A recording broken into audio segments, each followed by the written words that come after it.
Y'all, yesterday was wild. Every year in January, the American Library Association hosts a conference, and at that conference, they announce the top literary prizes in the United States. I won one of those awards. So anytime you see a picture book and it's got these stickers on the front, those are medals. This one is the Coretta Scott King Award. That's what I won for an American story written by the fabulous, wonderful, fantastic, phenomenal Kwame Alexander. The Coretta Scott King Illustrator Award goes to Dare an American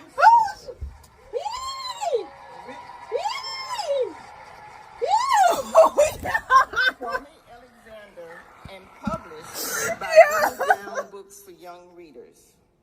Last year, I went to the ALAs in June in Chicago. That's my badge. And I told myself that one day, if I was doing the best that I could, I would hope that I would get to be on stage giving a speech at the Coretta Scott King breakfast banquet. That time is coming.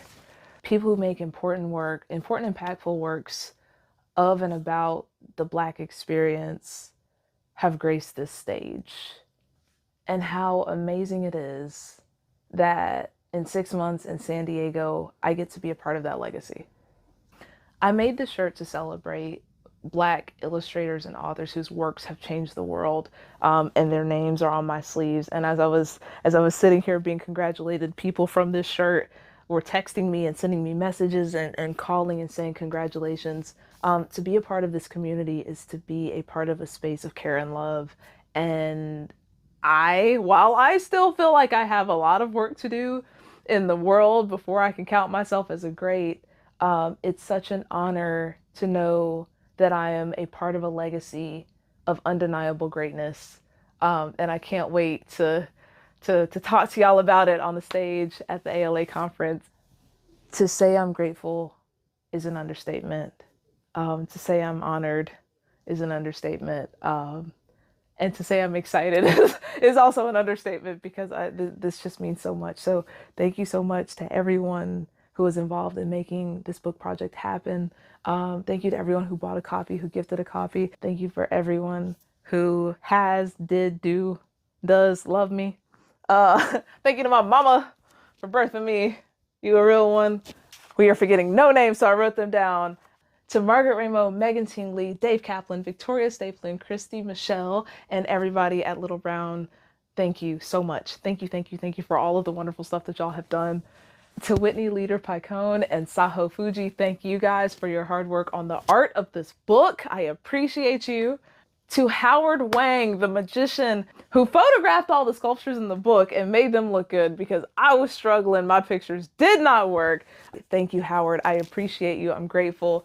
To Ruben Pfeffer, Ruben Pfeffer, who was hip and hip with me on this process in the trenches for all of these years, seeing me through this project of my dreams, being hip and hip with me over the course of years of getting this work together so that it could exist in the world. Thank you.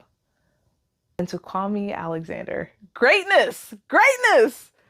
Thank you for all that you do in the world merely by existing, but for all of the ways that you are changing the landscape of what it means to be a poet, to be a creative, to be a maker. Your fearlessness inspires me. Thank you for how you move through the world. As someone who burns holes through the atmosphere just because you're on fire with this thing that you love, you put it out into the world and it gets to love other people. And I feel so blessed to be able to be a part of this piece of your love and care. Thank you so much. And to the chair of the Coretta Scott King Committee, Chair Lakeisha Darden, Tamala Chambers, Edith Ching, Gina Duvernay, Andrea Jameson, Milana Krongelb, and Nancy Tolson. Thank y'all. I can't wait to see you all in San Diego. My boot's gonna be big. I think that's it. I don't know.